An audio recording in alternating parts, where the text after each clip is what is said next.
வணக்கம். பசுமை சாரல் அலைவரிசை உங்களை அன்போடு வரவேற்கிறது. இந்த சேனலுக்கு நீங்கள் புதிய நண்பர்களாக இருந்தால் மறக்காமல் சப்ஸ்கிரைப் பண்ணுங்கள். கூடவே கீழே இருக்கிற பெல் பட்டனையும் அழுத்துங்கள்.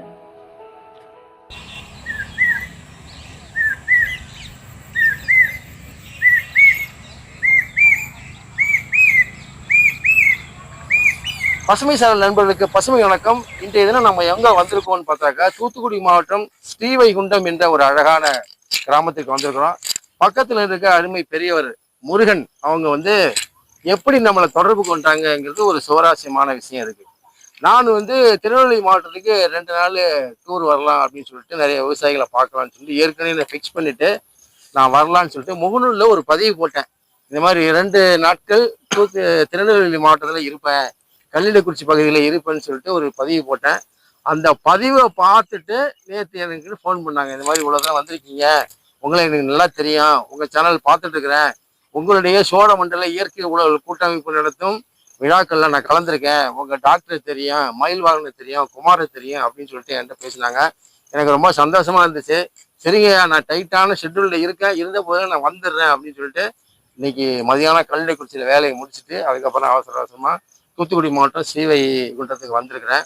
வந்த இடத்துல அவங்க வயலுக்கு அழைச்சிட்டு வந்தாங்க. அவங்க வயலில் வந்ததும் ஒரு சுவாரஸ்யமான விஷயம். மெயின் ரோட்லேருந்து கிட்டத்தட்ட ஒரு 7 வயல்கள் தாண்டி 2 வாய்க்கால்களை தாண்டி வந்திருக்கிறோம். வந்த இடத்துல அவங்க இயற்கை வேளாண் அனுபவங்களை தொடர்ந்து சொல்லுவாங்கன்னு நினைக்கிறேன். தொடர்ந்து இந்த வீடியோ பாருங்க, அவங்க என்ன சொல்றாங்கன்னு கேளுங்க, உங்கள் கருத்துக்களை பதிவிடுங்கள். நன்றி. வணக்கம், என் பேர் முருகன், தூத்துக்குடி மாவட்டம் ஸ்ரீவைகுண்டம். நான் இயற்கை விவசாயம் பண்ணிட்டு வரேன். இப்போ நம்ம நிற்கிற பயிர் ஆத்தூர் கிச்சிலி சம்பா. ஒரு தூரில் 54 கதிர் இருக்கு. இது நான் கோனாவிடு உருட்டினேன். இந்த கோனாவிடு எங்கேருந்து வாங்கினோம்னா கும்பகோணத்துலேருந்து கார்த்திகேயன் அப்படிங்கிறவர்கிட்டருந்து வாங்கினேன். மயில் வாகனம் மூலமாக வாங்கினேன். கரெக்டாக அந்த பருவத்தில் நடவு நட்ட 15ஆவது நாள் ஒரு ட்ரிப்பு கோனாவிடு உருட்டினேன். அடுத்தாவது 30 நாள் ஒரு ட்ரிப்பு கோனாவிடு உருட்டினேன். 1 ஏக்கருக்கு 3 நாள் ஆச்சு கோனாவிடு விட்டதுக்கு. நல்லா இருக்கு, பயிர் நல்லா இருக்கு பாருங்க. 5 அடி உயரம், என் உயரத்துக்கு பயிர் இருக்குது. கதிரு நல்லா வாலிப்பா வந்திருக்குது. நான் இந்த நம்மாழ்வார் இதை பார்த்துட்டு தான் இயற்கை விவசாயம் பண்ணவே ஆரம்பித்தேன். அதுலேருந்து என்னுடைய வாழ்க்கை முறையை ஃபுல்லாக மாற்றிக்கிட்டேன். எல்லாமே இயற்கையில தான் எல்லாமே பண்ணுறது. பசுமாடு, காங்கைய மாடு வச்சிருக்கிறேன். அதுலேருந்து வரக்கூடிய சாணம் கோமியத்தை இந்த வயலுக்கு உரமாக பயன்படுத்திக்கிட்டேன். பஞ்சகவிய மீனமெல்லாம் பயன்படுத்துகிறேன். இந்த வயலுக்கு மெயின் இந்த பயிர் இந்த அளவுக்கு கிளைப்பு வர்றதுக்கு காரணமே ஆட்டுக்கடை தாயா மெயின். கோடையில் நல்லா ஆட்டுக்கடை போட்டு கோடையில் வந்தாலும் உழுது விட்டேன். அதுக்கப்புறம் தண்ணி வந்தோடனே பரம்படிச்சு உழவடிச்சு பரம்படிச்சு நடவு பண்ணியிருக்கிறேன். வேற எந்த அனாவசியமான செலவும் பண்ணல. பஞ்சகவிய மீனமெல்லாம் பாசனத்தில் கொடுத்துருக்கிறேன். 2 ட்ரிப்பு தெளிப்பு தேய்ச்சிருக்கிறேன் ஐயா. சரிங்க ஐயா. இப்போ உங்களுடைய இயற்கை விவசாயத்துல நீங்க இதுவரையும் பண்ணினதை சொல்லிட்டீங்க. இப்ப நம்ம நின்றுட்டு இருக்க பயிர் அறுவடைக்கு தயாரா இருக்கு. இது என்ன ரகம் சொன்னீங்க? ஆத்தூர் கிச்சிலி சம்பா. ஆத்தூர் கிச்சிலி சம்பா. நாத்து விடுகையில நாத்தாங்கல்ல எவ்வளவு விதை அளவு பயன்படுத்துறீங்க? எங்க மாவட்டத்தை பொறுத்தவரை ஒரு ஏக்கருக்கு 30 கிலோ போடுவோம். ஆனா இப்போ இந்த நடவு நட்டது வட இந்திய ஆளுக்கு நட்டாங்க. அதனால ஒரு ஏக்கருக்கு 20 கிலோ விதை தான் போட்டிருந்தேன். 20 கிலோ விதை போட்டு தான் நட்டுருக்கிறேன். 20 கிலோ போட்டு நடவு பண்ணீங்க? நடவு பண்ணேன். 20 கிலோ விதையை எவ்வளவு இடத்துல நாத்தி விட்டீங்க? ஒரு 5 சென்ட் இடத்துல. 5 சென்ட்ல எத்தனாவது நாள் நாத்து பறிச்சு நடவு பண்ணீங்க? 28வது நாள் நாத்து பறிச்சு நடவு பண்ணேன். சரி, வட இந்திய தொழிலாளர்கள் இங்கேயும் வந்துட்டாங்களா? ஆமா, கும்பகோணத்துல இருந்து டாக்டர் பாலாசாருங்கிறவர் எனக்கு அனுப்பி வச்சார். அவர் தான் அனுப்பி வச்சாரு? ஆமா ஆமா. சரி, என்ன இடைவெளியில் நடவு பண்ண சொன்னீங்க? 1 அடிக்கு 1 அடி இடைவெளி நட்டிருக்கேன். ஒண்ணுக்கு ஒண்ணு சதுர நடவு? ஆமா, சதுர நடவு. நடவு பண்ணிட்டாங்க. நடவு பண்ணாங்க. அதுக்கப்புறம் களை எடுக்கிறதுக்கு, களையை கட்டுவது கோனாவிடு பயன்படுத்தணும்னு சொல்றீங்க. ஆமா. அது எத்தனாவது நாள் போட்டீங்க? நடவுல இருந்து 15ஆவது நாள். சரி, ரைட்டுங்க. வேற பயிர் வளர்றதுக்கு என்னென்ன பண்ணீங்க? ஆட்டுக்கடை ஒண்ணு போட்டேன்னு சொன்னீங்க. ஆமா. அந்த ஆட்டுக்கடை எவ்வளவு போட்டீங்க? அதை கொஞ்சம் விளக்கமா சொல்லுங்க. ஒரு ஏக்கருக்கு 10 நாள் கடை போட்டிருந்தேன். 10 நாள் கடை போட்டீங்க. எவ்வளவு செலவாச்சிங்க?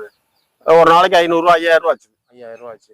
10 நாள் போட்டுருந்தாங்க. ஆமா, 5000 ரூபா. சரிங்க. ஆட்டுக்கடை போட்டு வயலை நீங்க பண்படுத்துனீங்க. ஆமா. நடவு பண்ணின பிறகு என்னென்ன இயற்கை இடுபொருள் கொடுத்தீங்கன்னு சொல்லுங்க.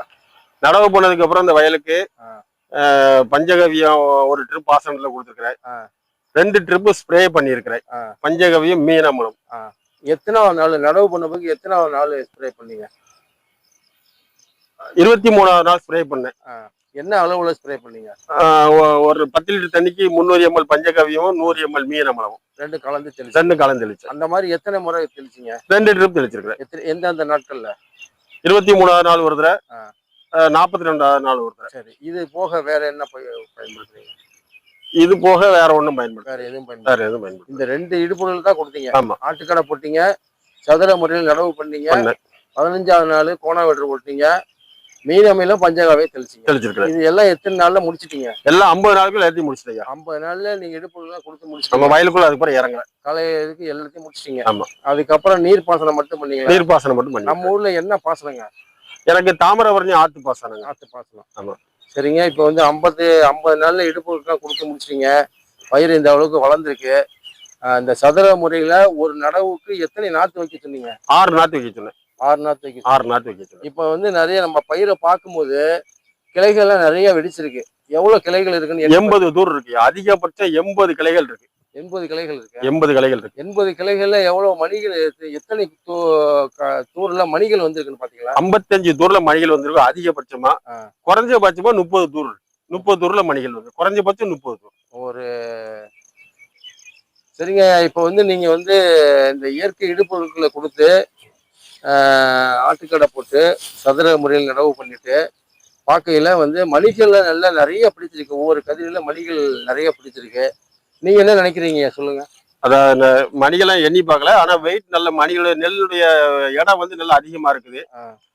எங்க கணக்குக்கு, எங்க ஏரியா கணக்குக்கு 75 கிலோ மூட்டை ஒரு ஏக்கருக்கு 36 மூட்டை வரும்.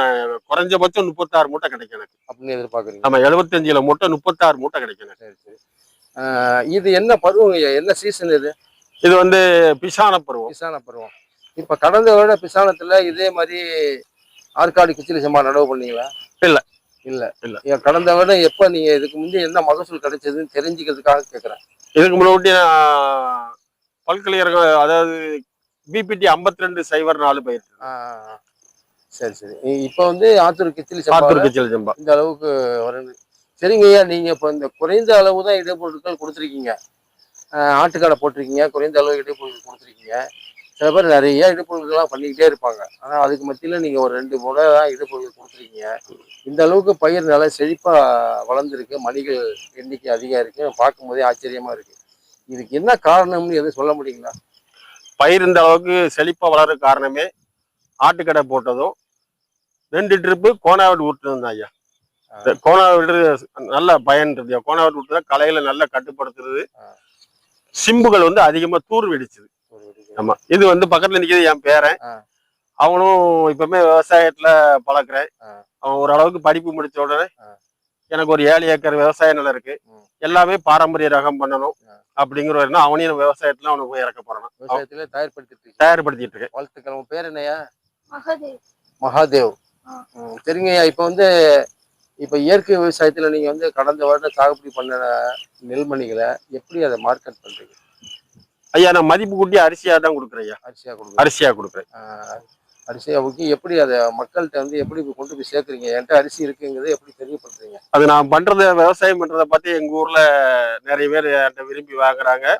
அது போக கிள்ளிக்குளம் வேளாண்மை கல்லூரில இருந்து ப்ரொஃபசர் டாக்டர் ஆறுமுகம் பிள்ளையர் ஒருத்தர் இருக்கார், சபரிநாதன் இருக்காங்க. அவங்க என்கிட்ட இருந்து என்னுடைய விவசாயத்தை பார்த்துட்டு என்கிட்ட இருந்து அவங்க சாப்பாட்டுக்கு அரிசி வாங்கிக்கிறாங்க. ஆமா. மார்க்கெட்டிங் பத்தி எனக்கு பிரச்சனை கிடையாது. தொய்வு இல்லாம போகுது. சரிங்கய்யா, அப்ப இயற்கை வேளாண்மையில நீங்க பண்ணிட்டு இருக்கிற இந்த கிச்சிலி சம்பா, ஆற்காடு கிச்சிலி சம்பா நெல் நடவு வயல்ல அறுவடை வரலே உள்ள தொழில்நுட்பங்களை, இயற்கை வேளாண் தொழில்நுட்பங்களை பசுமை சாரலோட பகிர்ந்துக்கிட்டீங்க. அந்த வகையில் பசுமை சாரல் சார்பாகவும் பசுமை சாரலுடைய மேலான சப்ஸ்கிரைபர் வியூவர்ஸ் அனைவரும் சார்பாகவும் உங்களுக்கு நன்றியை தெரிவித்து கொண்டு, நம்ம சப்ஸ்கிரைபர்கள் வியூவர்ஸ் எல்லாருமே நம்ம சேனலில் பேசக்கூடிய விவசாயிகிட்ட பேசணும், மேற்கொண்டு தகவல்களை கேட்கணும்னு சொல்லிட்டு விருப்பப்படுவாங்க. அதனால் உங்களை ஃபோன் நம்பர் சொல்லிவிட்டு நம்ம இந்த வீடியோவை முடிச்சுக்கலாங்க. பசுமை சாரல் நேயர்களுக்கு என்னுடைய அன்பார்ந்த வணக்கம். என்னுடைய தொலைபேசி எண் வந்து 95 97 85 13 09. நன்றி. நன்றிங்க, எல்லாத்துக்கும் வணக்கம்.